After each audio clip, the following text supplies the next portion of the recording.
ก็แค่มาหากินซ้ำตายคือกันเบิดนั่นแหละเพราะว่าเจ้าสิมาเป็นหยังกระช่างทุกอาชีพก็แค่เป็นเครื่องสัมมาอาชีโวหรือประกอบอาชีพ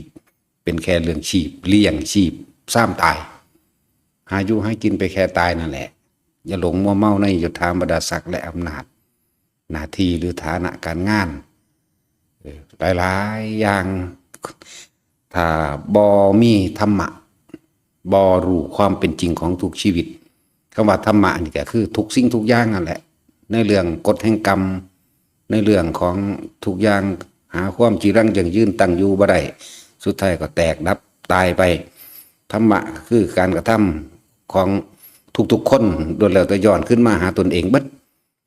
เลวตัวเองก็รับผลของเลวดีตัวเองก็รับผลของดีที่สุดของธรรมะบ่ว่าสิเกิดเป็นยังก็แล้วแต่ในทุกอาชีพสาขาการงานสุดท้ายสิ่งที่เสมอกันก็คือความบ่จีรังยั่งยืนของชีวิตแล้วก็ตายอนัตตาถ้าเราเข้าใจความจริงของชีวิตตามความเป็นจริงของมันแล้วทุกสาขาอาชีพการงานก็สามารถเอามาซอยเหลือคนใดอาชีพพวกตำรวจจังสิบางคนอาจจะเห็นแก่ตัวใส่อาชีพใส่ยศถาบรรดาศักดิ์บังคับข่มเหงมูก็เป็นไปได้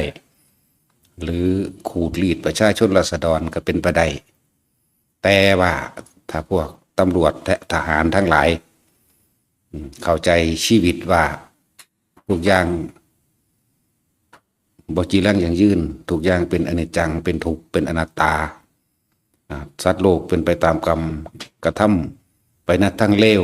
ก็จะรับผลแห่งความเลวไปทำทั้งดีก็รับผลความดีพลิกขึ้นมาใส่อาชีพฐานะการงานยศถาบรรดาศักดิ์นั้นซอยเหลือคนใดนั่นแหละถ้ามีธรรมะคือเห็นความจริงเรื่องกฎแห่งกรรม